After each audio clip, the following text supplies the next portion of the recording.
তো আমার সাথে আছে নূর ভাই। তো আমি নূর ভাইতে একই দূরে মানে কথা শুনুম।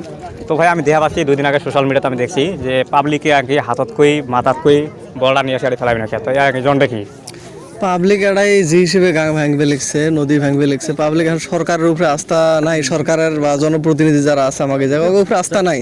তো পাবলিক নিজের টেহা দিয়ে কাইও 2 গাড়ি যারা একদম মানে চলে না, ওরা 2-3 জন মিলে 1 গাড়ি করে বলটা দিবে লিখছে, দিয়ে নিজে কাম করে উঠেছে। নিজের মানে আমাকে এখন মানে মাটির ভিড়ে বাঁচানি এটা একটা জুস লড়াই এরকম অবস্থা হয়ে গেছে, নিজের বাড়ির ভিড়ে বাঁচান লাগে। তো ওই জন্য পাবলিক একদম মানে যান জুস হারিয়ে দিচ্ছে এটার মধ্যে। এটা যেভাবে হোক আমাকে এই জায়গাটা প্রোটেকশন করা লাগবে, এই জেলাটা এই ডিস্ট্রিক্টটা প্রোটেকশন করা লাগবে। সো আমি যারা ভিউয়ার্স আছে সবাই একটা অনুরোধ করি, ভিডিওটা বেশি বেশি শেয়ার করেন, আর যাতে এই ডিস্ট্রিক্টের বাইরের মানুষও এই ভিডিওটা দেখে পায়। আমাকে যে এই প্রজেক্টটা যে কামটা শুরু করছি এই ডিস্ট্রিক্টের বাইরের মানুষও যেন দেখা পায়, সবাই বেশি বেশি শেয়ার করেন। আর কয়েকদিনের ভিতরে আমাকে অ্যাকাউন্ট নাম্বারটা কাম চলি আছে, আমাকে এনজিওর অ্যাকাউন্ট নাম্বারটা আমরা দিয়ে দেবো, এই চ্যানেলতে আমরা দিয়ে দেবো অ্যাকাউন্ট নাম্বার প্লাস QR কোডটা। আপনারা যতটুকু সম্ভব ডাউনলোড করার চেষ্টা করবেন। আমি যে আজকে ভিডিওটা আপলোড দিলাম, আজকে কোনো স্ক্যানার আছে নাকি? আজকে না আজকে কোনো স্ক্যানারের ব্যবস্থা হয়নি, আমাকে অ্যাকাউন্টের কামটা চলে আছে। কিন্তু যদি কেউ স্বেচ্ছায় দিবের চায় তো আমাকে যোগাযোগ করলে হলে, আমাকে সেক্রেটারি আছে, প্রেসিডেন্ট আছে, আমাকে সাথে যে কোনো আমাকে এই এলাকার যে কোনো মানুষের সাথে যোগাযোগ করলে হল। কেউ নিজে ইচ্ছে যদি কয় বলে 2 ডাম্পার আমি বলটা দেবো, দিবের পাবো, কোনো অসুবিধা নেই। কেউ যদি 1 ডাম্পার দেবো তাও দিবের পাবো। কেউ যদি মনে করে আমরা 4-5 জন মিলিয়ে 1 ডাম্পার দেবো তাও দিবের পাবো। যেমন কাউকে ডাম্পার দিবের পাবে লিখছে না, কাম করে বলটা দিবের পাবে লিখছে না, একদম গরিব মানুষ আমরা নিজে হাতে কাউকে কাম করি আছে, এটাই শ্রম দান করবে লিখছে।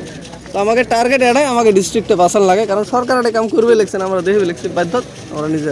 মানে লোকেশনটা তো জায়গাটার নাম কি? এটা লোকেশনটা মালিরালগা জিবি, দক্ষিণ সালার মানকাসর জেলার মালিরালগা জিবির নেওয়াজপুর যে ইএনডি বাঁধটা আছে আগে পুরানা বাঁধ, এই বাঁধের মাথা থেকে এটা শুরু হয়েছে। তারপর আমরা আরেকটা দেবো, তারপর একটা আমাকে টোটাল স্কিম 3টে দেওয়া। এটা ফার্স্ট শুরুয়াত হয়েছে, টোটালি পাবলিকের, এটা কোনো সরকারি কোনো কি নাই, টোটালি পাবলিকের। তো যাই হোক গাইস, এখান থেকে একটা শিক্ষা পেলাম যে 10 লাঠি এক বোঝা, মানে 10 না পাহাড় দিয়ে যায় আর কি। তো আর যাই যে ইচ্ছুক আছে বড়া দিবে আর কি। তো আপনাকে তো দেখি আসেন এই জায়গা তো ভিড় দেখি আসেন। তো কিসের ভিড় আমি সম্পূর্ণ আর কি করে আশেপাশে। তো এই যে এখানে অনেক মুরব্বী আছে, তো আমি আর কি দেখা পাচ্ছি সোশ্যাল মিডিয়ার 2 দিন আগে মানুষের বড়টা মাথাতে নিয়েছে। তো এটা মানে রেজনটা কি? এটার কারণ হলো আমার এই জায়গাটা আজকে আমরা বহুত দিন ধরে মানে সরকারের অপেক্ষায় থাকতে দেখলাম যে আমাদের মানে এই এলাকা মোটামুটি 20-25টা গ্রাম আমার নদীর মধ্যে চলে গেল। যাওয়ার পরে এখন দেখা যায় আমরা এই জায়গাটা যদি কোনো নয় আগভাগ না করি তাহলে আমার ডিস্ট্রিক্টও মানে মোটামুটি ধরো ধ্বংস হয়ে যায়। এই জন্য আমরা এখন পাবলিকে আর কি এটা একটা প্রোডাকশন হাতে নিয়েছি যে আমরা পাবলিকে আর কি এই কামটা বাঁধের কামটা করবো আর কি। তো যাই হোক পাবলিকে বহুত সহযোগিতা করবে নেক্সে, পাবলিকে মানে আর কি কামটা হবে নেক্সে আর কি, মানে পাবলিকের তরফ থেকে কামটা হয়, পাবলিকের তরফে কামটা হয়ে আছে আর কি। হ্যাঁ, তো এখান থেকে একটা কথা বোঝা গেল যে 10 লাঠি এক বোঝা, 10 না পাহাড় দিয়ে যায়, এটা মানে স্পষ্ট বুঝলাম আর কি।